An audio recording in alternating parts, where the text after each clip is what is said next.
Yeah, making the new IP is, how can I put it? It's just don't do it. It's insane. I mean, it's a very difficult process. You have more questions than you have answers, especially when you come from like you've been making Uncharted 1 and Uncharted 2, just kind of like now like things are going, you just kind of like good momentum, and then suddenly that momentum like just drops, it stops. It's a very challenging process to create a new IP, and you're gonna fail over and over again, but that's what it takes. New IPs are really hard. They're hard because you don't know what's fun yet. You're building new tech, new AI, establishing new characters, new art, all this. You don't get that controller in your hand for like 6 months to a year. You don't know what it is yet. I remember like ages ago coming on the project and what are the infected gonna do? Like, what are they gonna do? They're gonna behave like this. I'm like, okay, we're like trying to imagine what's gonna happen. Fast forward like 4 months, they don't do that at all because it didn't work, right? It's hard mode, right? Like it's game development on expert. There's a big thing about making a game, right? Which is a game has to be fun.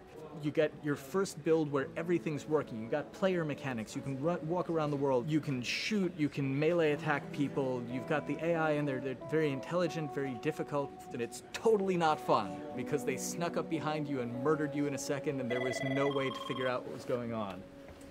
We're making a game, by the way. Hey, James.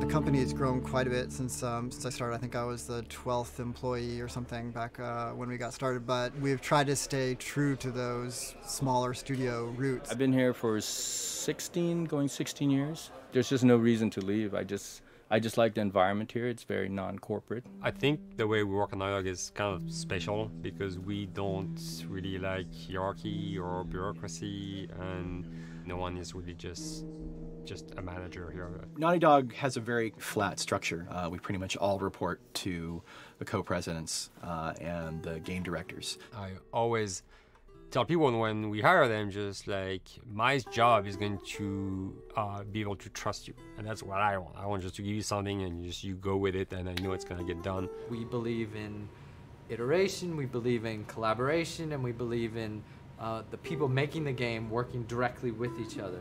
When we have designers and artists, animators all mixed up, anybody that's working on the same tasks, the same characters, the same areas, put them next to each other so they can communicate a lot better. We don't have a lot of meetings because if you need something to get done, you just walk over and you talk, and then you go back to your desk and you finish it up. And I really like that. I like when I just walk in the office and I see just designers talking with the programmers or programmers over the animators and talking to them. I think that's when really the magic happens. Naughty Dog, we really try to cultivate a culture where anybody can criticize anybody else's work. And we encourage people to be blunt about it and not try to sugarcoat it too much. It takes too long to be nice sometimes. It's not personal. It's based on more like how can we make a better game. We want everybody to have a voice. We want to cut out all the bullshit if we can, making sure that people are making decisions not based on ego, but what is going to benefit the game. When you see that people trust your opinion and that they value it, it's such a great feeling. You really feel like you're working as a team on a collaborative effort. We want to sort of remember where we came from and you know why we were successful then, and try to continue that success now. We make games. That's what we like to do. Back when Uncharted 2 wrapped up and we decided that we were going to build the second team and create a new project, we kicked around a lot of ideas. One of the very earliest ideas was to go back to Jak and Daxter. It's really near and dear to us. We really love those characters in that universe, and we think that there are some interesting stories still to be told there. We started to realize that it was not going to do justice to the franchise that the fans had fallen in love with. It would be shifting it so far in a new direction that we felt that effort would be more justified in developing a new IP. Neil and Bruce came to Christoph and I and said they wanted to do a post-apocalyptic game. I think the core essence of what they wanted to do, though, was to try to tell a story about two people and how their relationship evolves over the course of the entire game. That potential, oh wow, there is something very special about that game. This is going to be polished. Like, you're not sure if it's gonna work or not, and you have doubts. And like, should we be doing a game like that? Should we be doing a first-person shooter? Whatever. Like, you ask yourselves all those questions. And the creative director and the game director are the core of the team that have to really see eye to eye. That's why you have that balance between like Bruce and Neil, and Neil's gonna try to push just the story and the characters, and Bruce is going to try to push that with just the gameplay as well. And so it's kind of like those guys are just trying always to find the right balance between the two. It's a very delicate process.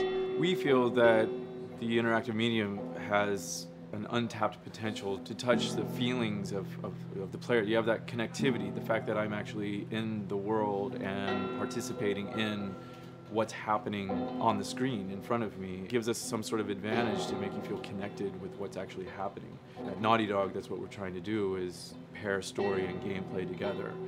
If we can make you feel like you're actually with these characters on that journey, and you're invested in those stories and those characters, then you're feeling, in theory, the same thing that they're feeling. As the story evolved and took different shapes and different forms, the thing that was always there was Joel and Ellie. And because of that, everything kind of grew out of that relationship.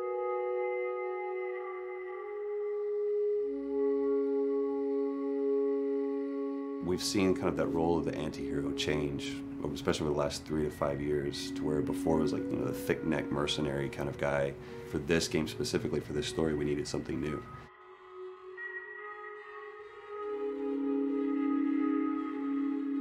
The reason we didn't want to make Ellie Joel's daughter from the get-go is because it wouldn't have anywhere to go. Of course, at that point, he'd be willing to do anything for his daughter because that is what a dad would do for his daughter. They didn't even know each other at the beginning of the story. Then we start from scratch. It's almost like the player has the same relationship to Ellie as Joel does. And we could take our time to build that relationship between these characters. And if we do it right, then the player will be feeling that same growth that Joel does. And we're kind of mirroring that emotional relationship between the two.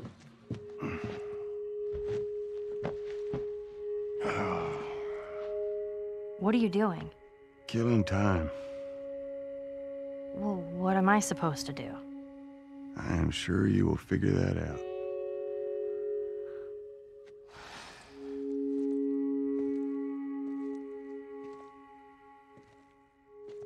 Your watch is broken.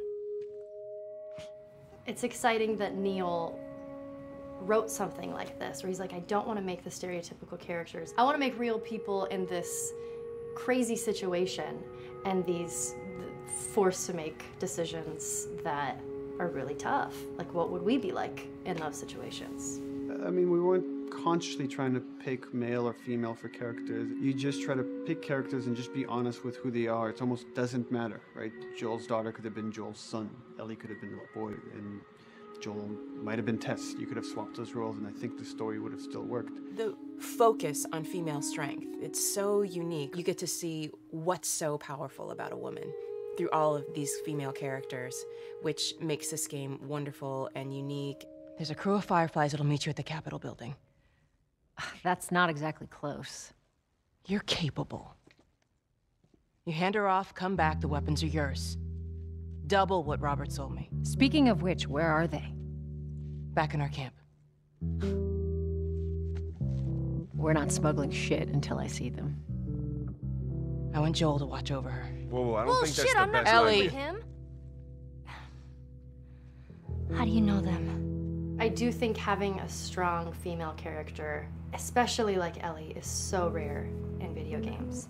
And as a gamer, and more specifically a female gamer, it's frustrating to me because I'll see sort of the stereotypical female character where she's amazingly beautiful and huge boobs, and she's there to be either the love interest or just because they're like, well, we need to throw a chick in here. We've seen the strong woman or we've seen the weak woman. We haven't necessarily seen the empowered woman from this kind of standpoint. And there's that beautiful scene where Joel finds her inside the house and she's reading through this girl's journal going, is this really what they used to worry about? What shirt do I wear and what boy am I gonna go out with?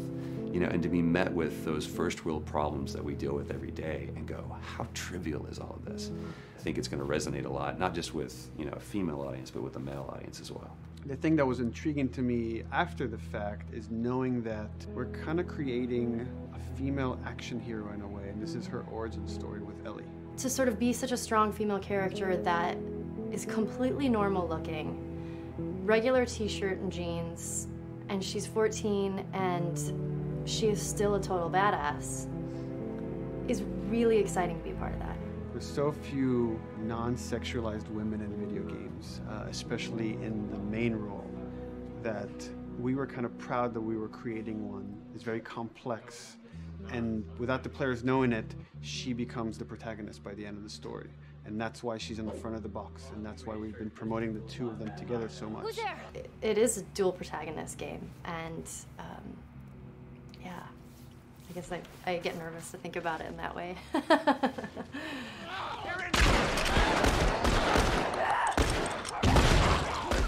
We couldn't talk about it. In fact, in interviews we've been lying about it, saying you never play as Ellie because it was so important for that to be a surprise. Sorry, journalists. Here we go.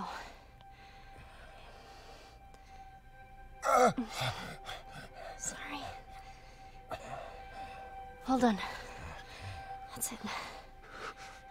The tone of the game was set pretty early on that we knew that we wanted to make a really grounded story. We knew that we wanted to make the player feel the sense of tension and dread and go through the same emotional roller coaster that Joel and Ellie were going through. One of the things we kind of struggled with is to say, well, if we want to really ground this world and make it so like realistic, maybe we shouldn't have anything that could be perceived as a monster. Maybe like by just having an infection that just killed people, and it's all about humans and how they deal with this post-apocalyptic society and how different people decide to survive. Maybe that would be enough. And what we realize is because we're making an action game, a lot of the storytelling happens on the joystick. And once we remove the infected, it's like all of a sudden now we can't tell the story through gameplay of what happened to the world. And that's where we kind of went back and kind of brought the infected back in, because it lets you see, once you're fighting them, the threat that people had to deal with, that otherwise would just be very cerebral and people could talk about it, but you couldn't necessarily experience it yourself. In a novel, that might work. In a game for us, specifically an action game, it didn't work. And from there, when we start kicking around those ideas, and we're just like, what would be cool just to play? The early inception for it really came from a BBC video we saw called Planet Earth, where they were talking about a cordyceps fungus. This cordyceps fungus gets inside of the brain and controls these ants, and mandibles start chomping, they grow up to higher areas, cordyceps fungus sprouts out, and then it germinates. And essentially uses them to spread its infection and take over whole colonies, sometimes wiping them out. As soon as we saw it, we were intrigued by the idea of, what if it jumped to humans?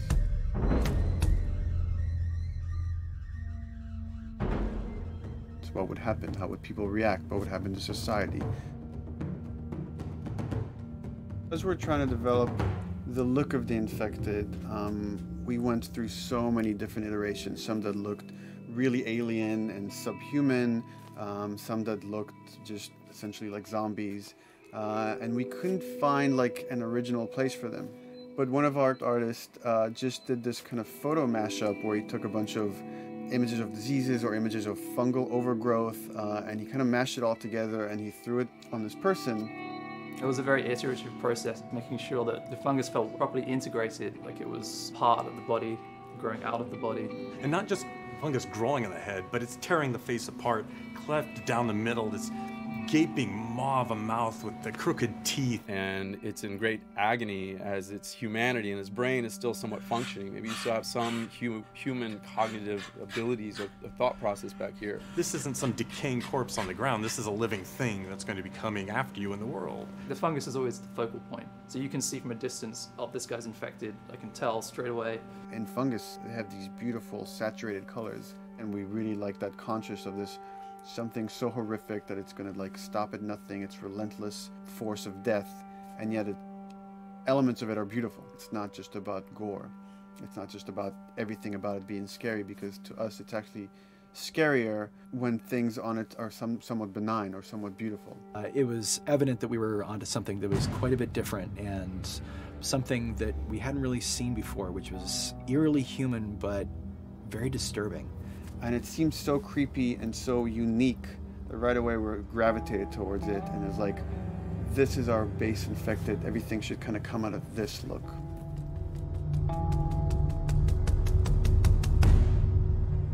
So once we had this idea of the face-splitting kind of look that eventually became what we called the clicker stage. We went to great lengths to create a full biological cycle for these things. So in the early stages, you don't actually see too many signs of the fungus surfacing out of the skin. It's kind of underneath it, like people have lumps starting to show. The eyes will be kind of cloudy or lopsided because the fungus kind of originates inside the head. That moves into the next phase, which is the clicking phase. And if they mess with the eyes, we end up saying, well, how do they get around? Oh, echolocation. And they use a form of echolocation to track down their enemies. Just like bats, or even some blind people can see by making a clicking sound, a sound that on its own wouldn't be very scary. And then to associate it with something that people in this world are very fearful of, so that as you're exploring an environment, all of a sudden you hear this click, and you're seeing everybody just get frightened, just everybody duck, everybody hushes. Oh, great.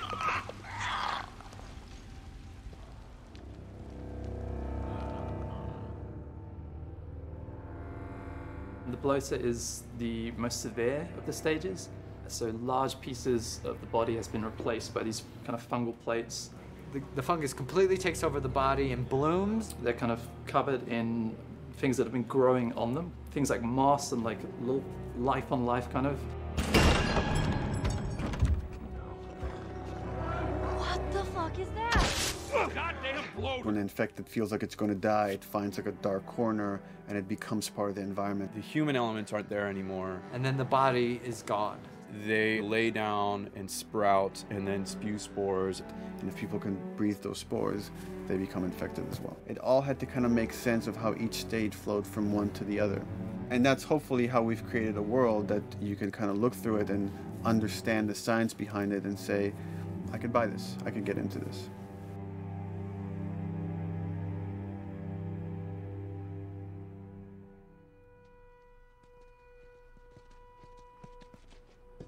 Mandatory evacuation. Evacuate to where? What do you think? Quarantine zone. See, some places got a heads up before the infection showed up. Most didn't. Over the course of Joel and Ellie's journey through this game across America, you find all these different societies, all these different enclaves, and you get to see how do they deal with the infected. Without the manifestation of this infection, you can't have these people making those interesting choices.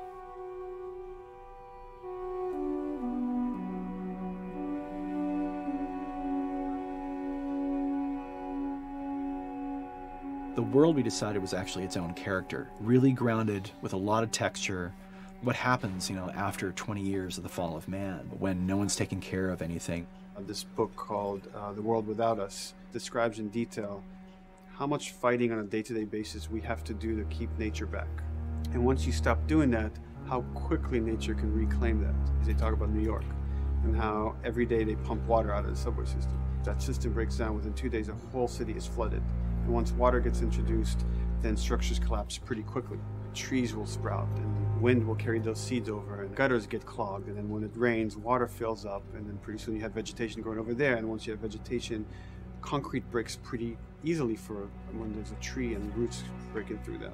Even some of the stuff we did on Uncharted, you know, exploration of how temples were ruined.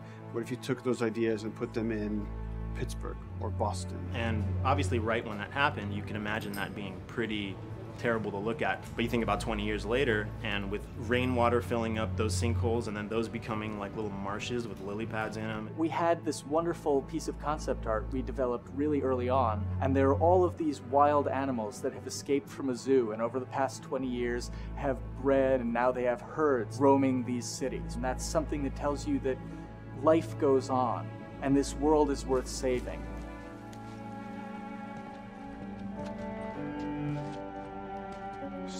Don't scare it.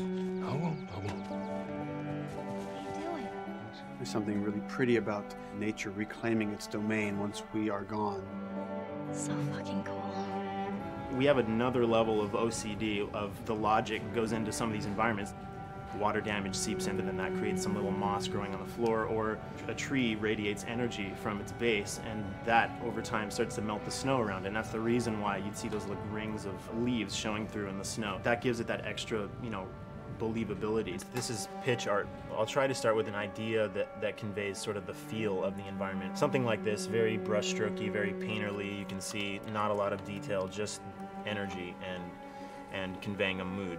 This is sort of just a conversation starter, and then this would be more of an actual space. So you start talking about, is this too tight of a space right here? Would the player even fit through there? Do we even want to include water? Those are conversations you start having a little bit later. And then it usually needs several more passes back and forth in order to be tightened up to be the experience that you would see in the final product. So, dude, I was actually trying to figure out right here, there should probably be some dead foliage. It might be cool to see some of the dead stuff around the edges of the green, or like even spilling out into the street. Maybe what we do is, in some of these areas, we use it as like a transition from the actual concrete to the side of the building. So like they're almost sitting on top of a bed of dead foliage, like that really rich kind of like orangey brown color. Sienna or something would be nice. Something real cheddary. That's how you know you're done. The end product often ends up being stronger because that bouncing back off somebody else gives you a result that maybe you wouldn't have even thought of in the first place. All right, here's the bridge. That's our way out of here. As far as concept art goes, definitely the ultimate goal is just helping everybody as much as possible. Me and the background artist will work together. I'll often just go to them because they've got like a really, really good like visual imagination. At some point, you came in almost like flat on. So that's kind of good because the bus station is right in your peripheral view, and you're probably going to enter the bus station. You're probably not going to get lost. But it doesn't at all utilize this cool architecture here, like the bus station sign. Like that's a really distinctive silhouette, and it's a really interesting sort of architectural detail. So we changed the entrance. Look at that. Another city, another abandoned quarantine zone. I think it's a better composition anyway. It's not so like symmetrical. And I think that was done so that this sign read better. If you didn't see the word bus on it, you might not know it's a bus station. So I think that helps. Everything we're doing in the environments is relating back to what you should be feeling in the story or what's happening to these characters. So is that everything you hoped for? Jury's still out. But man, can't deny that view. Come on, this way. When we first came up with Ellie and Joel, we had this idea in our heads of who they would be, but we didn't necessarily know the voice. It took us a while to find our Joel, but for Ellie, I think Ashley was the second or third candidate to walk in, and right away we knew. Yeah, you know Why are you so scared all of a sudden? Because I'm a coward, okay? So just get your shit and let's get out of here. Damn it. I'm not like her, you know. What? You think I'm gonna end up like your daughter? The way she delivered the lines, the way she just embodied that character, is like, that's Ellie, there's no question about it. I saw the character artwork and I related to her a lot. I mean, she's kind of a tomboy and she's kind of tough, and I mean, obviously I'm not 14, and I think that's the main difference between the two of us. I read the scenes and I was like, I need to play this part. You want to be my hero? Forget the whole bit about saving my life. Buy me a stack of these bad boys instead. Where'd you get that? Back at Bill's. I mean, all this stuff was just lying around. And then once we had her, we said, okay, well, we're going to do another round. And we're going to have Ashley this time in the casting sessions. The chemistry of these two characters was imperative to get right. Troy was a really interesting casting for Joel because when you see Troy, he doesn't look like Joel at all. You know, he's so handsome and he had like, you know, the frosty hair and totally looked like Final Fantasy. And so I'm like, yeah, I don't know. He's like this tall, pretty. It didn't seem right. I walked into the room fully aware that I was the youngest person that they were seeing for this role. There was a line that was in the audition side that says that Joel has few moral lines left to cross. And so that became the anchor point to the character. But then as soon as he spoke and he had the grit in his voice, warm yet kind of dangerous. And his movement is just like you bought into it. Why are you so scared all of a sudden? Because I'm a big coward, okay? Now pack up your shit and let's go. God damn it. I'm not her, you know. What? You think I'm gonna end up like your daughter? Lily, you are treading on some very thin ice right now. It was Ellie and Joel. after he read, it was just like that was it. I've done some video games in the past, but to be handed the mantle of a franchise like this was a pretty big honor. Is she alive? She's alive. She's David's newest pet. Ah! Where? In the town. She's in the town. You mark it on the map. It better be the same exact spot your buddy points to. Neil pulled me aside one day, and he said, I have some ideas. And as you're well aware, Neil is a little twisted. He came up with this character, and, you know, I just jumped at it. It was such a departure from everything I've done here for Naughty Dog, to say the least. Name's David. This here's my friend James. We're from a larger group. Women, children.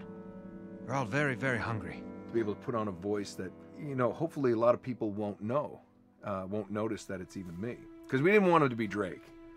Drake eating people, that's a whole nother game. How did you put it? Tiny pieces. See you tomorrow, Ellie. You know, certain voices that I can do wouldn't fit the David's artwork, but he showed me the art, and I said maybe it's something like this, where everything's, you know, it's very quiet. And just, you know, he's not really sure, and the voice can break a little. And he just looked and goes, yeah, that's it. So I'd love to tell you how we hashed it over and we talked. No, it just, I looked at the picture and I tried something. He said, yeah. A few weeks back, I sent a group of men out a nearby town to look for food. Only a few came back. And turns out that the others had been slaughtered by a crazy man. And get this, he was with a little girl. You see, everything happens for a reason. Claire. Ashley, she brought humor to it. She just has some really great comedic timing. The way she reacts to the things around the world with a little bit of sarcasm, that teen kind of like trying to get a rise out of you. Now watch your step as you're going out, because it's going to be a little... It just brought a certain levity to the story that the story needed. You didn't even realize it needed it until she started doing some of that stuff. Oh, I'm sure your friend will be missing this tonight. Mm-hmm. It's light on the reading, but it's got some interesting photos. Now, Ellie, that ain't for kids. Whoa! How the hell would he even walk around with that thing? Get rid of that. Well, hold your horses. I want to see what all the fuss is about. Oh, why are these all stuck together? I'm just fucking with you. Bye-bye, dude. Throughout the course of shooting over these past couple of years, Ellie and I have kind of morphed into each other, which I know sounds so cheesy. Neil always asks, he's like, well, what would you do in this situation? I think the most important thing that Ashley brought is a sense of capability to Ellie's character that wasn't there in the beginning. The very first thing we shot involved her being pulled out of a car and attacked, and Joel is supposed to go save her. It was written that Ellie sort of was just kind of watching on the side, just waiting till he was done, and I was a little frustrated because I was like, well, if this were real life, I would do something. We did a couple takes, and at some point she walked up to me and she said, I feel like I'd hit him. So we added in a part, like, you know, right there off the bat, she's not just this damsel in distress. Right there, she wanted to fight back from her very first day of shooting. We didn't have it right initially. She needs to be more capable than initially we thought she would be, and actually that made us go back and rethink combat and rethink a lot of the areas in the game, and now she was going to take a much more active part.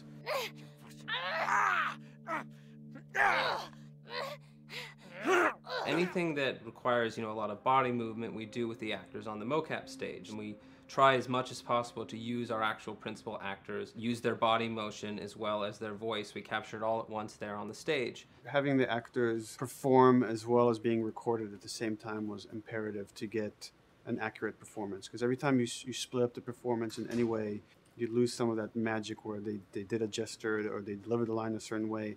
And those things have to be in sync, or there's just something subconscious that's like off-putting about the performance when you don't do it that way. You are treading on some mighty thin ice here. I'm sorry about your daughter, Joel, but I have lost people too. You have no idea what loss is. Everyone I have cared for has either died or left me. Everyone fucking except for you. So don't tell me that I would be safer with someone else, because the truth is I would just be more scared. It gives you the most authentic, most realistic performance, because you're actually there, not just making your own choices, but making your own choices based on the other people that are involved in that scene. So you get this truly natural approach to things, and it shows up. It's like theater in the round. You can do anything from any angle, and the smallest, most subtle thing we'll be able to pick up. There's no place to hide. So you have to be as prepared as possible, because you have no idea which moments they're going to use. There are these little improv moments and, you know, little nuances that you get that probably isn't scripted, that just comes out of play, you know, while they're performing. That mistake that is just blossomed into a really good idea. Did we improv on The Last of Us? Yes. Yes, we did. Doing this was a whole lot like being 5, playing in the backyard with a stick, you know, and this is my machine gun, and, you know, and a pine cone is my hand grenade. It's all your imagination. I'm doing the exact same shit that I did 45 years ago. I just get paid for it now. We square. We're square. And get the fuck out of my town. I don't do a lot of voiceover work, so for me it was nice to be able to work off of your other actors. I can't imagine it working any other way. I'd never done mocap before. I didn't know what to expect. The suits were crazy. Yeah, the suit gave me wedgies. Like, deep wedgies that I had to pick out with my middle finger. Too much information. Just how damn sexy I look in a motion capture suit. I look like 10-pound of sausage in a 5-pound casing in that thing, man. Once you get past the fact that, like, everybody else and you look like weird clown people with these little dots and stuff, once you, like, give over to that, it really was pretty easy to make it just feel like you're in the moment and in the scene. So everyone that was on this is a slam dunk. This isn't just another gig to them. And that creates a really cool energy for people to really start experimenting and playing jazz. Floor is yours. And action.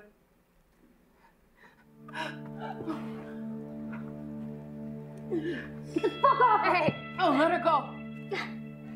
Don't worry, this is fixable. But I can't come with you. Well, then I'm staying. Ellie, I want Joel to watch over her. Oh, no. Bullshit, I Ellie. won't with Gone him. too. I could just take her to the North Tunnel and wait for me there. Jesus Christ. Just cargo, Joel. How do you know them?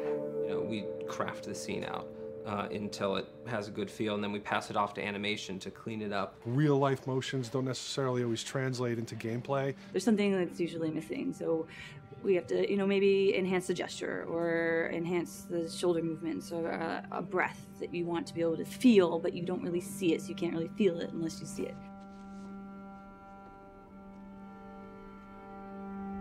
Is everything all right? Yeah, everything's fine.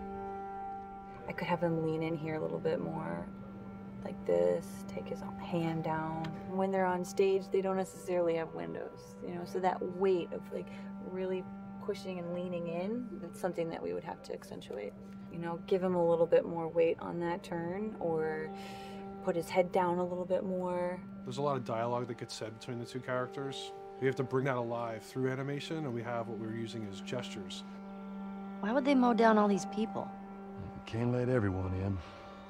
If you turned off the sound, you'd know that they were talking to each other. And that really helps accentuate the relationship that the two have together. We have certain animations that play in the beginning of the game on Ellie. She's traveling with Joel, who she doesn't really know. There's a lot of gestures to make her look nervous, just her overall stance. Later on in the game, they develop a relationship through the animation, not just the dialogue. You can see that she's more comfortable around him. If that reads well with the player, then, you know, we're doing our job.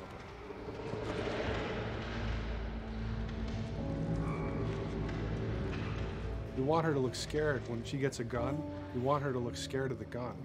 So if she's gonna aim, she wouldn't be like super trained aim. She would be more like some scared. But at the same time, it needs to look cool and feel cool to the player that plays. It's really just these little tiny details that we're doing, and it's coming across. It's working out well. We don't do facial capture, we don't track eye movements on stage, it's just the motion capture data. Everything that you see on the faces is hand-keyed. As you can see, this is all of her mocap data.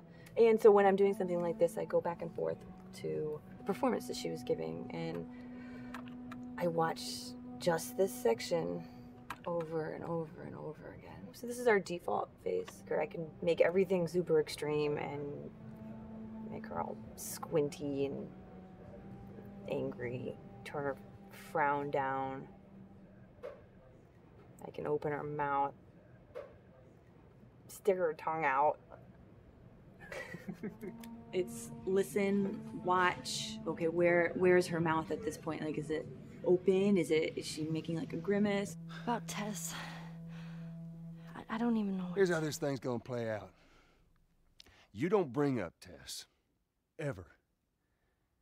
Matter of fact, we just keep our histories to ourselves. We shoot all of it to just get the body motion, and then we'll do a second pass with the cameras. The scene's playing back on an overhead projector, but it's also playing back on a monitor that's attached to my rig. Sean and I would go to the stage and motion capture the camera filming the scene, and so he would get a whole wide shot, a whole close-up for the whole scene. You know, you can change your lenses, you can use your standard 35, 85, 50s, whatever, all that sort of live action camera cinematography, you can apply it on stage. We make sure to go back in and add flaws. We keep the confinements of the room so the camera can't go past a certain wall, because then we have this cheated perspective. If the cameraman bumps into the wall, we keep it. You know, missing focus hits when you're pulling focus, going too close to a character and reframing, those little moments in there kind of keeps it very cinema verite. If everything was too perfect, you wouldn't be able to put your finger on it, but you'd be able to feel it. It would just feel off. It's very much about grounding it, despite having, you know, the option to do whatever we want. Being able to place the cameras anywhere we want after the motion capture gives us both advantages and disadvantages. The biggest advantage is it means that we just have to nail the best performances we can get, and the luxury is that we can always swap it. The 3D world gives you limitless opportunities with cameras and movements, exposures, all that stuff. Most of these cameras are sort of set up like real world cameras. So we have lens, we have f-stop that will create the depth of field. We have aperture to, you know, set our film back and all that stuff. A master, and then I have my close-ups, my over the shoulders, sort of just like a live action production. Let's go to camera 30 at the 23.458. Then I get that kind of weird, you know, bend across his back. The closer I bring the camera, the more bend I get, which is, you know, doesn't look right. It looks less cinematic than if I do that, which flattens the whole thing. And I'm trying to also catch Ellie. Like if you scrub a little more, you know, catch her in the back here. So I want a longer lens of that kind of stuff. Since I've only had experience working with live action before I got into video games, it was a kind of a cool adjustment to be able to have this extra flexibility in post, to swap a line of dialogue for something different, even though that's not what the actors said at that time, and to be able to still have a close-up on them while they said it. You get to make it probably more perfect than you could ever make it in live action. How far are we gonna take as far as it needs to go. Where was this lab of theirs? Because our actors are both the voice and their body, they get to play, they get to try things, they get to work with our director to kind of come up with new ideas, or even our director will have a new idea on the spot that wasn't there in the script, but realizing when he sees it, oh, well, this would actually be better, this might feel better. And those changes all just happen organically there on the set. He could even lead straight into his thing. It's like, no shit, yep, Ty, we wanted to do that, so we rented 2 Harleys and drove cross country. Keep it pretty succinct, like we got the bikes, rode them cross country. Cool. It's shocking to me that this is Neil's first time directing. There was a specific tone and a specific approach that Neil and Bruce wanted to take with this. It just came down to, there's nobody who knows this story better than you, and then there's nobody that knows these characters better than you. Why don't you just do this? He and I actually had a conversation about it. He says, I think I'm going to try this myself, and I'm not sure. Neil was fantastic. The floor is yours. Okay, so remember, you've been running away from this turret-mounted truck. If you come to this dead end, you're going to look up and see a potential way out. And action. Check it out.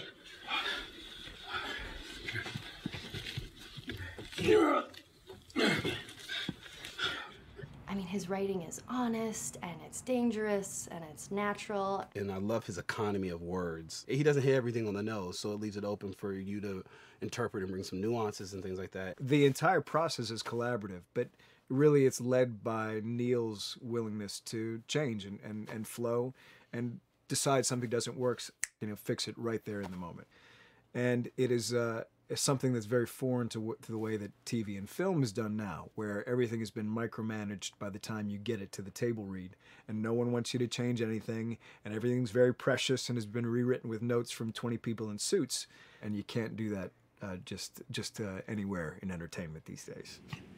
Yeah, I want to make sure. I think I swung too far over to this way, and now it's a little bit of making jokes about it, and I need to bring it back to center a little bit.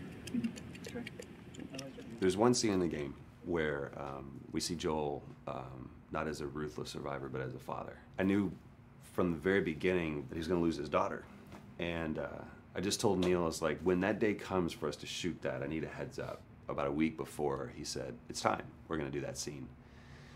I was like, okay, because I knew that I was going to have to go to this place that you don't really want to go to as an actor. You want to find some aspect of reality that you can empathetically draw from, you know? Troy and I were both kind of just like walking around for a while and just kind of getting into the zone, and well, my grandpa died when I was 8.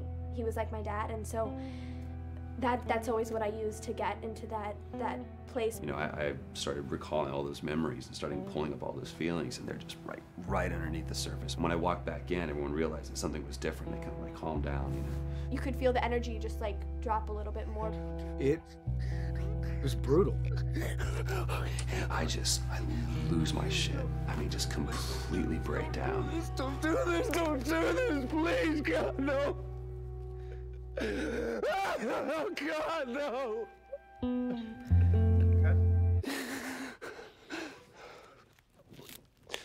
The soundstage was deathly still. It was the first take, and I felt really good about it. And it's like Neil said, okay, let's do it again. And so you do it again, and automatically you feel like you're manufacturing because you're trying to go back to that place, and you know you're in that actor nightmare of trying to get back to that reality. And we go through it again in 5th and 6th and 7th take, and I'm just exhausted. I'm crying between takes, and I'm looking at Neil going, this is really, really hard.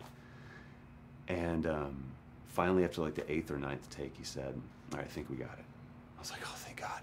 And I went outside, and I was just jacked up for the rest of the day. Just I mean, a wreck emotionally. But we got it. Then 2 weeks later, he calls me.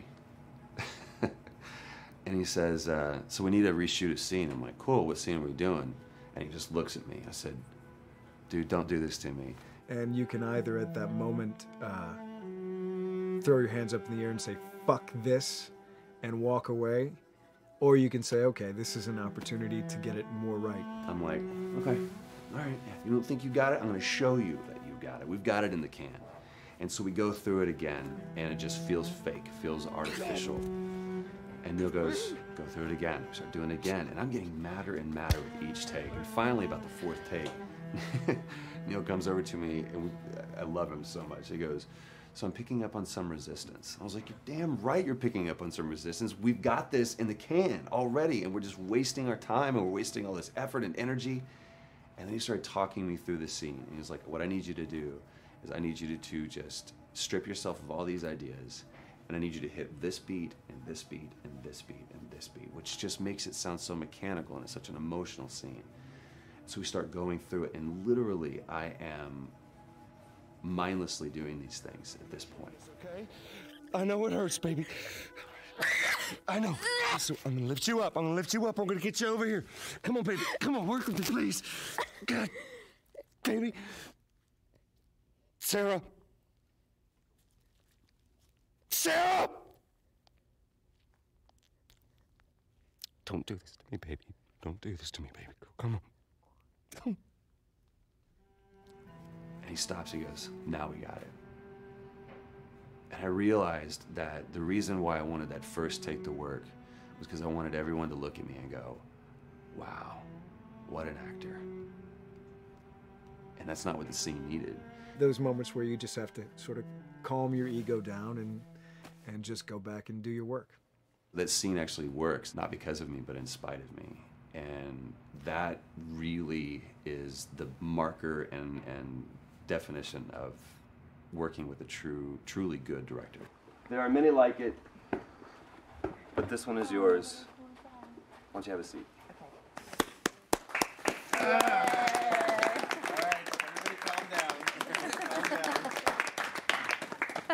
Thanks, guys. It's the director's chair. Working on the project, we knew we wanted to have a pretty minimalist soundtrack. And we had a folder where we just throw music in there. Looked at the folder one day and we saw, we have a lot of stuff here from Gustavo Santaolalla. We're looking for a composer. What if we reached out to him? Oh, no. Sarah. Move your hands, baby. I know, baby, I know. Listen to me, I know this one. You're gonna be okay, baby. Stay with me. I want to pick you up. I know, baby. I know it hurts. Come on, baby. Please. I know, baby. I know. Sarah. Baby.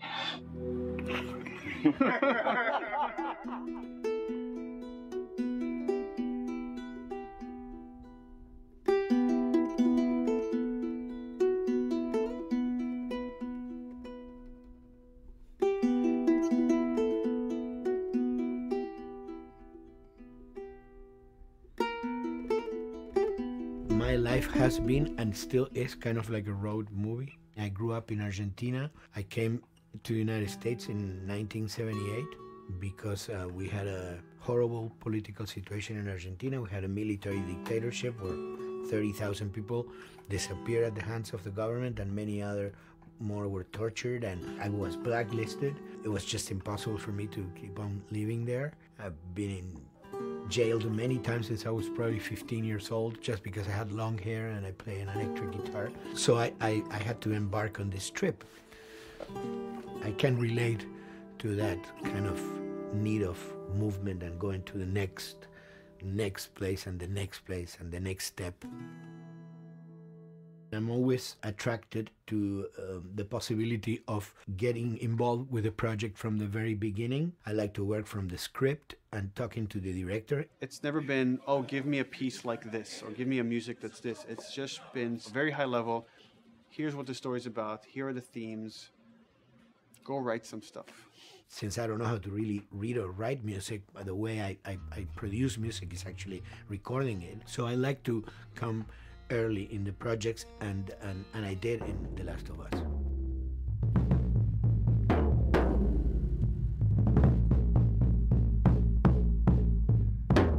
one thing that was fantastic from the very, very beginning was the freedom I had to try and to do whatever I felt could work, you know? As the story was still being written, you could listen to this piece of music and just get a sense of where this needs to go tonally, because the music was still inspiring the story. So that was the great thing of having the music written so far in advance. You know, at the beginning, I mean, I was going really out with some things, and sometimes some of those things were the ones that they liked the most, you know? So I really felt very motivated to work, and I enjoyed immensely working. It was this very organic back and forth experience where one element was inspiring the other and vice versa. I needed to go into some more dark places, more textural and not necessarily melodic.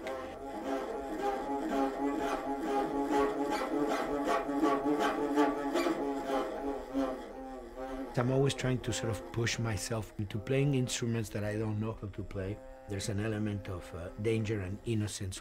Lennon once said, you know, give me a tuba and I will be able to do something. I'm an artist. I should be able to do something. I like to put myself in that situation.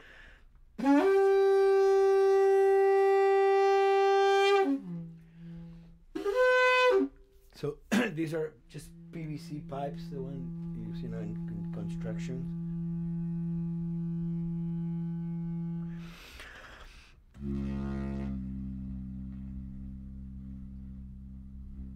Or instruments that I know, kind of twist them. From the concept of the prepared piano, you know, I mean, I've worked with prepared guitar to stick things into the guitar and things like that. And also in The Last of Us in particular, I work with a detuned guitar. So I really tune the guitar extremely low. And the result is, you know, strings that are very loose and will produce not only sound, but produce noise.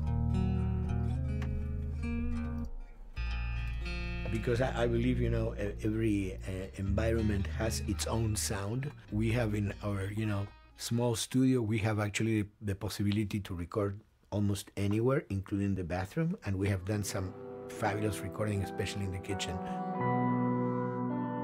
When you score to picture, which is something that I don't do, then you know what you're going to expect. But when you provide people with music, like I've done in all the films that I've done, and then you see it, how the director decided to use that, you know, in what particular way he uses or where they edit it. It's always fascinating to me. I watch a scene and I'm going, you know, it's fantastic how they use this piece. I would have never, of all the music that I've done, probably I would have never used this piece there, but it works, you know, great. So I like that feeling of collaboration.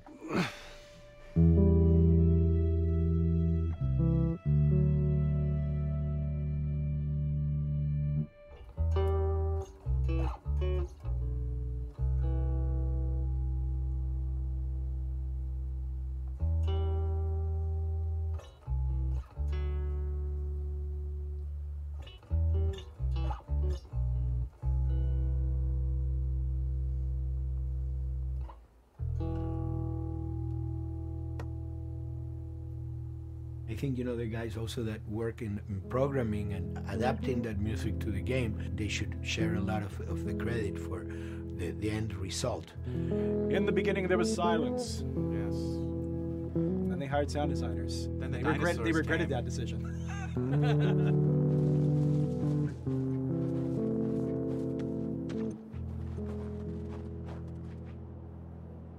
Hold it steady. Ha! Got you! In a much quieter environment like that, we really had to fill out the soundscape with much more natural sounds, much more detailed, delicate sounds. The tension comes from the lack of sound, in a way. Your brain is thrown off because where I expect to hear buses and crowds, all of a sudden I hear wind and leaves rustling. Again, it's creepy and beautiful at the same time because it's almost like I'm going on a hike, but I'm in a downtown area.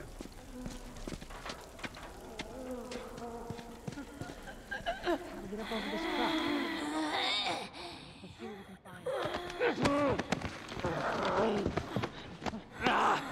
To Neil, I mean, we were going through the iterations, so he just did not want, like, yells and screeches and what he called, like, kind of witchy qualities, Right. the cackling witch. He didn't want anything like that. It was a little bit of a head scratcher to figure out, okay, how do we make it sound human but not human? Yeah. We really did not want to use any animals. We wanted these all to be human. Derek and I basically decided to hire a couple of voice actors who did some interesting work vocally to see if they could come up with something. And we worked with this girl, Misty Lee. She started giving us these really great screeches. And that's no process. Yeah, that's just her voice. And it started going into this little click. We also used a little bit of Phil's voice.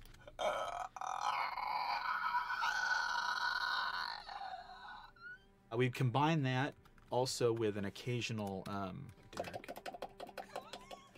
That's just me, moving my tongue. And what that kind of did was it sort of grounded it all, like maybe in the mouth area, the wetness, all that kind of stuff. And it adds a nice texture, actually. This is a composite of all the bits I just told you about.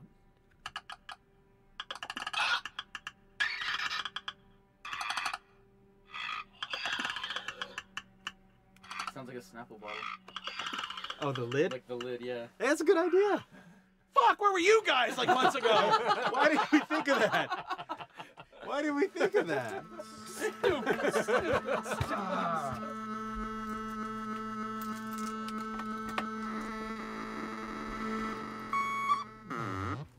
Viewers at home, you're probably wondering what this is. Let me tell you. About 10 years ago, I saw this Synthy A suitcase synth. I wanted to get one. This finally arrived in January, just in time to start using. I thought, well, what can I do with this?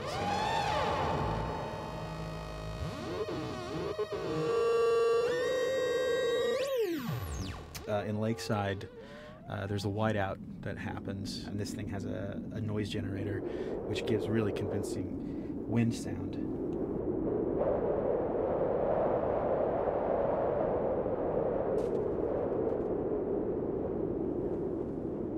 The military still has technology. There's sirens and alarms, so I wanted to try some new concepts.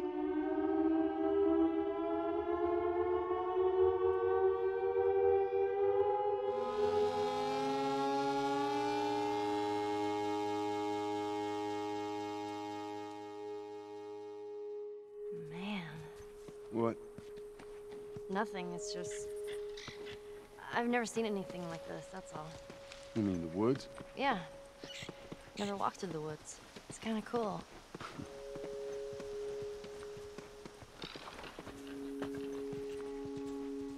We consciously take in consideration lighting in the beginning. Most of the game, we don't really have any real man-made light sources, so everything is naturally lit. In the past, we could use a lot of artificial light, but in a world that has no electricity, We have to hide most of the time, and that requires getting very close to certain assets. Just stay back.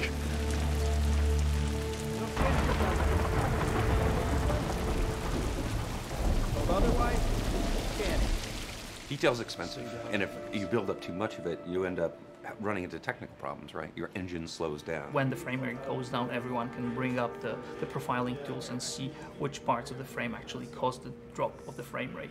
This is the profiling tool. These are all the SPUs. Here's the GPU, and then here's the PPU. You can see, like, here's the main process, and here's all the sub-processes, and you can see, tells you, like, how many milliseconds and cycles it's taking. The programmers are whiz at modifying this stuff and realizing, oh my God, why is this thing so big? We're taking 10 milliseconds on this thing. And then that's when they come over and find somebody and hit them over the head with a club and be like, why are you doing this?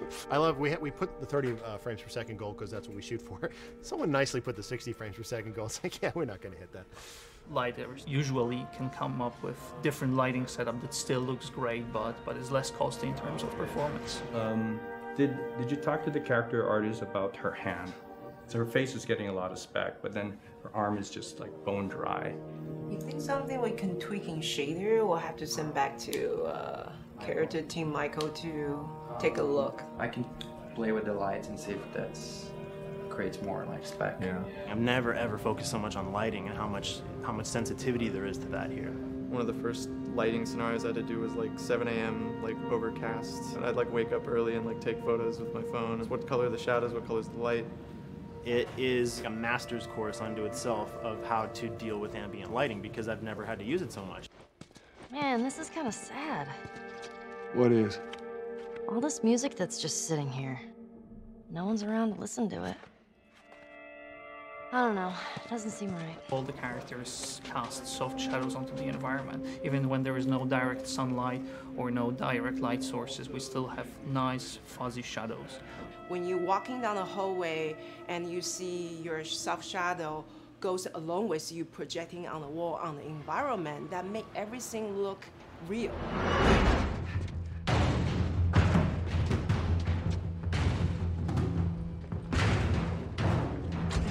Follow me through here. Okay. The flashlight brought a whole new spin on it. So some of the environments end up being really, really dark, and you need the flashlight to get around. Give me a hand.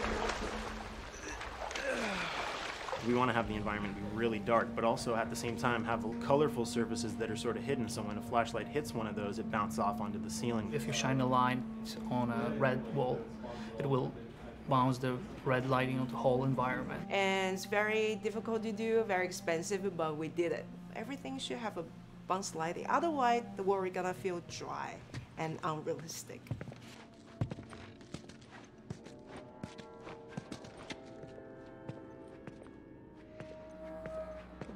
I guess this is where the assholes sleep.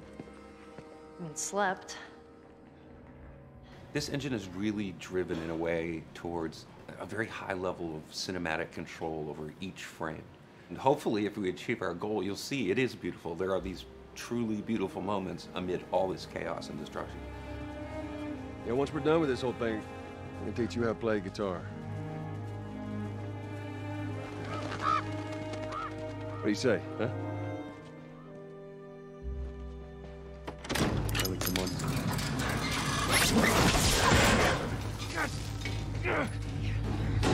I got you. Damn it, Bill. What just happened? One of Bill's stupid traps. There, that fridge, it looks like that's a counterweight. Okay. The story really dictates sort of the arc of the overall pacing. Storytelling would always want to be subtle. They would always want to keep the world grounded in reality. But gameplay has requirements where the player needs to see this thing. The player needs to immediately know that the enemy is attacking, that this room is dangerous, that this room is a puzzle that you have to solve. What are the things that we can do on the joystick to make you feel the same way that these characters are going to feel when we get to this next pinch point in the story? There's a turn in a scene that we need these characters to take, and we need you to feel it or understand that, and that means you have to play it. Sail! Oh, thank God. Gotta keep running. Doorway, over there. Run!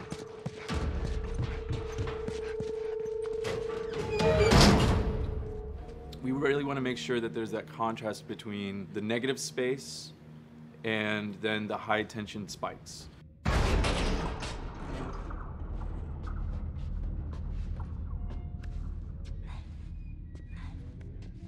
A lot of times we won't play music, or we'll play very minimal music just to let you know kind of the state, whether you're still in stealth or combat has broken out. Hearing someone's footsteps or hearing a person breathing on the other side of the door has so much tension to it.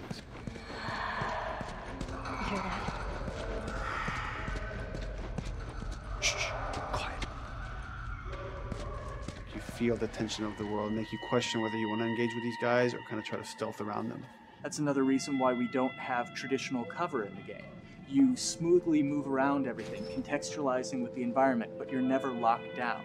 We want the player to, with that crafting system, with the scavenging system, with all of the abilities available to them, to constantly be moving around and changing as the moment arises. Gameplay is all about, I have a limited set of tools, and how am I going to use those tools and those limitations to overcome this obstacle in front of me.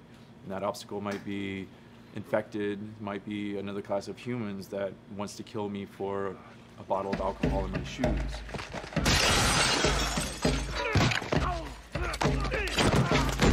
It was important for us that we don't underplay the violence, because then the threat doesn't seem as real.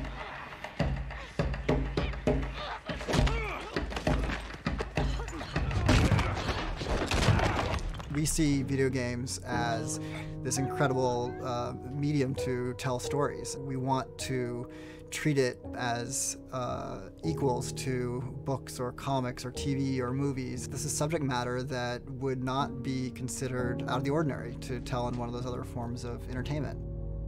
Fucking hunters. See, this could have been us. We wanted you to buy just the desperation of these people and why they're behaving this way, because it's so brutal. And at the same time, we didn't want to make it so over the top, stylizing it, so then it doesn't become as real. It was important for us actually to hit that middle ground where it's kind of disturbing. That glint that's happening on that curvature, it'd be good if there was a way that we can guarantee that from this angle, we're seeing it. But really it's flat. Overall too bright and opaque. Yeah, looks like paint. Yeah, see, the blood on the ground works really well. It's something about the other shader is messed up in this environment. We got to fix that to unify the look. Shouldn't make you giggle or laugh or any of that. You should be kind of appalled by what you have to do, but you understand why you're doing it.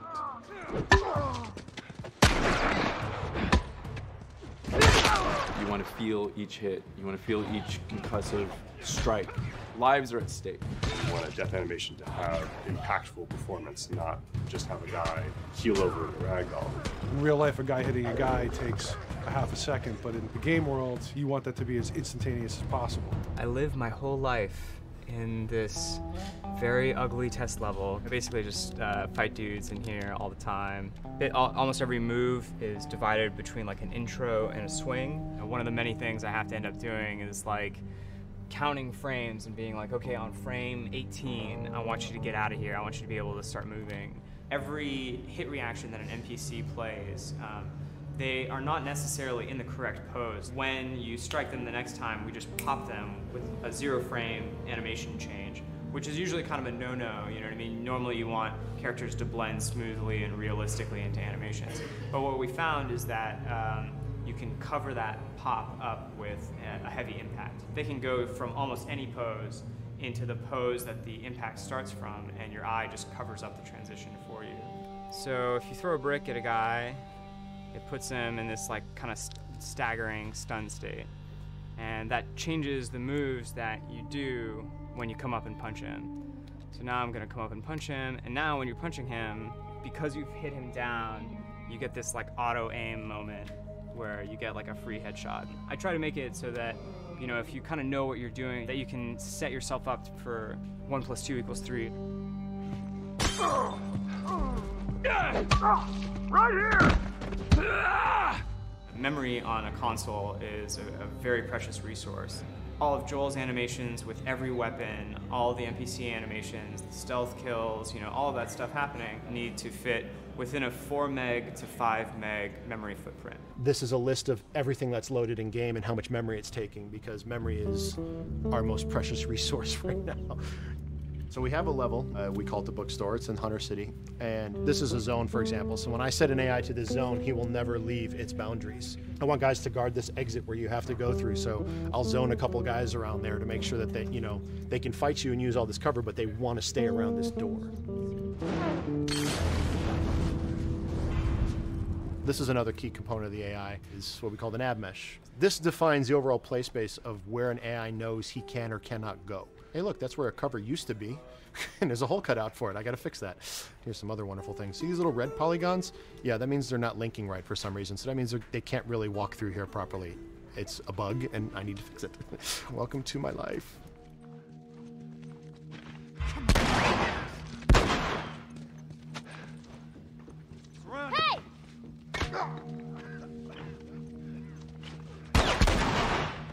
If you look at a lot of games, NPCs are usually only alive for, you know, a few seconds before the player ends up shooting them and then they're dead. We want our guys to be much more dangerous and much more threatening, which means they have to be alive for longer. They need to exist in the world for longer, which means you as the player can witness them acting out their behaviors for longer.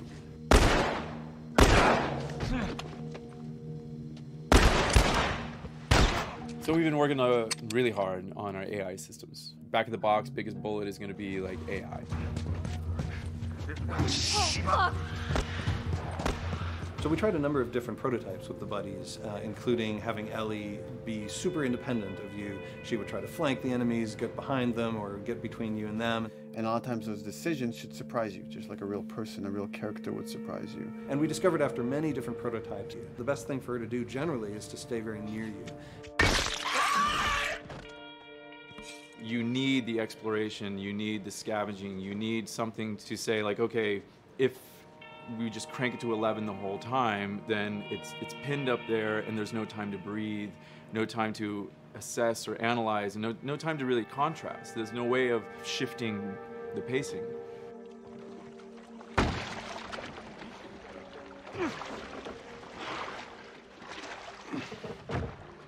Puzzles are really weird, especially like Naughty Dog puzzles. I think they're very simple and satisfying. Most of this puzzle is strict exploration. You can see the ladder here, you can see the pallet there, you can see a clear route up to the ladder. So you're like, okay, maybe you have to get Ellie to the pallet, push the pallet over to this side, and like Ellie will climb up and lower the ladder. So that whole part is like, that's not a puzzle, that's not regarded as a puzzle, but when you feel like you've got to the solution and you're like, okay, I'm going to climb this ladder, and you climb it, and it breaks off, hopefully then the player will feel a little bit stumped and they'll be like, I'm not really sure what I am meant to do now, and so this is where the puzzle starts. Hopefully at this point, like all of the elements that the player needs to solve the puzzle are very familiar to them because they've been through the previous exploration beats. They're improvising with elements that are at their disposal. That's a really sort of like strong theme throughout like The Last of Us. So, like you're a survivor, you'll take whatever tools you're given and you'll use them in like creative ways to survive.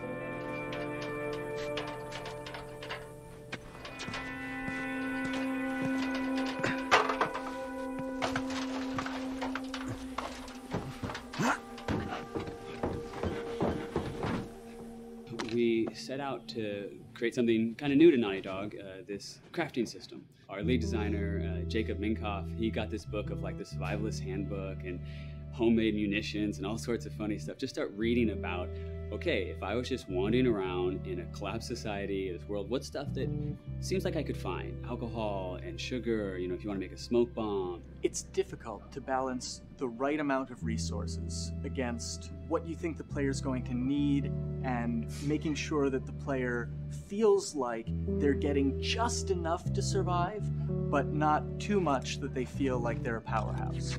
We wanted you to be forced to make some choices in the world that showed how depleted the resources were.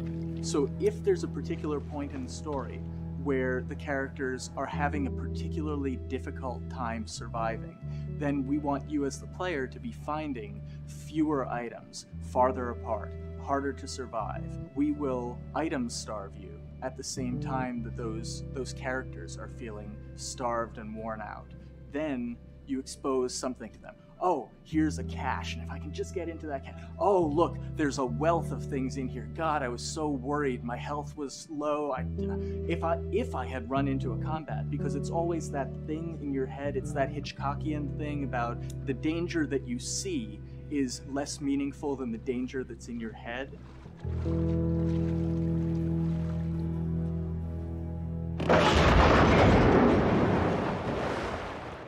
When we're designing the levels, you know, it's nice to have the stuff that we know people are going to encounter. You know, we kind of call this some of the critical path stuff. These are the things that 9 out of 10 players are going to find. They're right in the way. It's where you have to go. And then whenever designing a level, you want to have that little nook and cranny, right? You want to reward the player being like, oh, you went over here. And then you also want to have that other second nook and cranny. The player is supposed to go place a ladder here and climb up through the rest of the hotel. But what they can also do is shimmy across this area, and I place a really cool like upgrade kind of off the beaten path to reward players for exploring.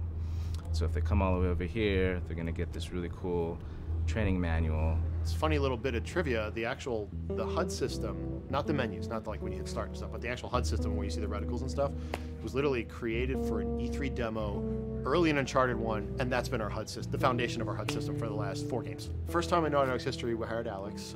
She's awesome, and she's got a really good understanding of UI and how it applies to games. The thing that I hate about any game's UI is when it pulls you out of the game for too long.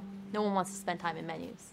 Nobody loves UI, if we're being honest. Like, weapon slotting has probably gone through more iterations than any other system. The stuff that we finally ended up implementing, you press select, you get into this menu, then you D-pad left and right through the slots, and then D-pad up and down will change the weapon, and then just, you don't have to press X or anything, you just select out of it. When you're still, like Joel is here, that's fine, but then as soon as you get into an actual situation, so I'm gonna go over here and cause some trouble. Okay, so here they come, oh god. All right, so now I'm out of ammo. Now I need to like get back in that menu. I have to like run away from them, get into the menu, get out of it.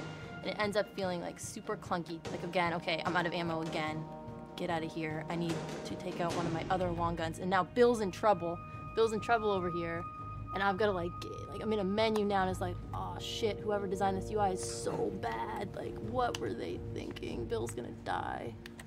In theory, it worked, but then in practice, it felt a little clunky. We wanted it to be the absolute minimum amount of button presses. You don't say to yourself, oh, I'm never going to be able to do this in time, so I'm just going to give up. I'll die, I'll restart, let me try again.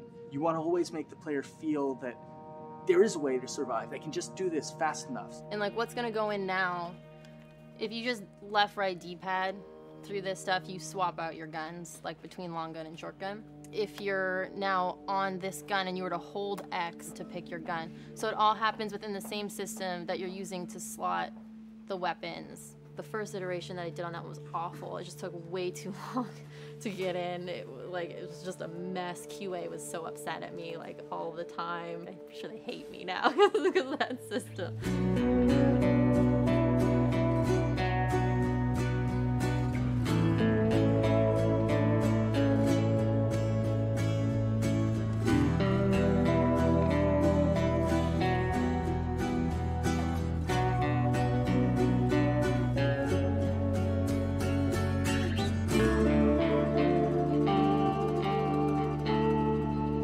I think the way the industry is kind of maturing and changing in general, you're seeing a lot more focus and importance on refinement and polish. So having internal QA really helps. The industry is kind of changing from QA being this like tighten up the graphics on level 3 bro kind of vibe to like really being a more technical, mental investigative job. On the publisher side, it's more reactive towards the code being delivered in a stable, controlled environment. Whereas on the developer side, especially at Naughty Dog, we are going beneath the art and the design. We're given enough weight where we can go up to somebody and be like, look, you have to fix this. Why? Come over, I'll show you. That kind of feedback, I would love to be able to say like, that was us, but it gets so diffused throughout the iteration process that you're just kind of like adding your I guess like genes into the gene pool and then just seeing what happens, you know what I mean?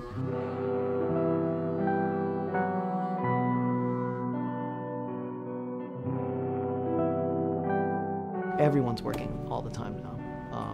But like I tell people, like 7 weeks and then you can have tons of time off, enjoy the sun, you know? But for now it's like, this is it for everybody.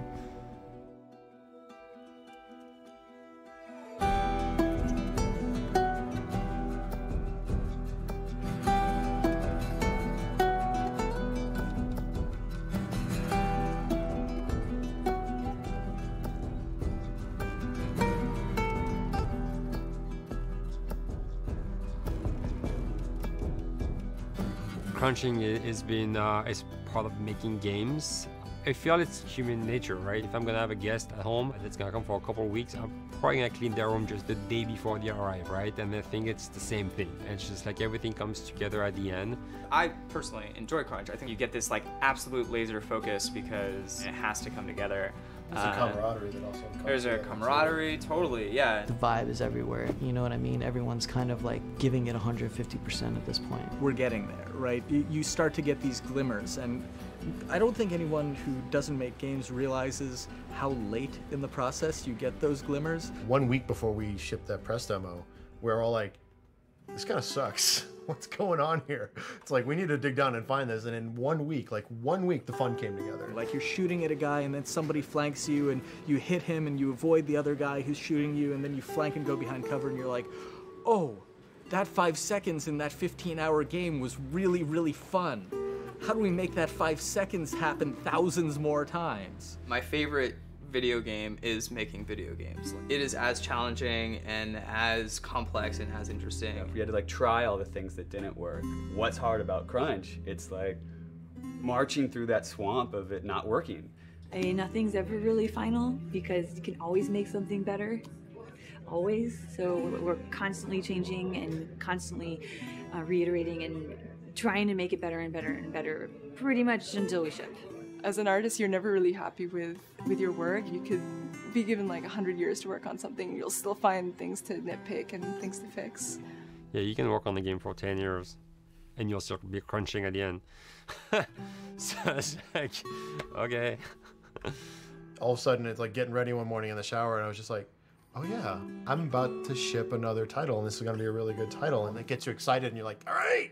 Do I think the game's gonna be good? Yeah, it's gonna be awesome. I think it was good a little while ago, and now we're gonna make it extra kind of good. amazing. Yeah. What it will take to get there in these next 5 weeks, it's gonna be a lot. I'm excited. I have faith. Every time we're shipping a game, it's terrifying. You just hope for the best. You don't know, right? I mean, like, people have different opinions. We have to go with our guts, and I trust the team just to pull it off. This, hands down, is the hardest, most challenging thing I've ever done.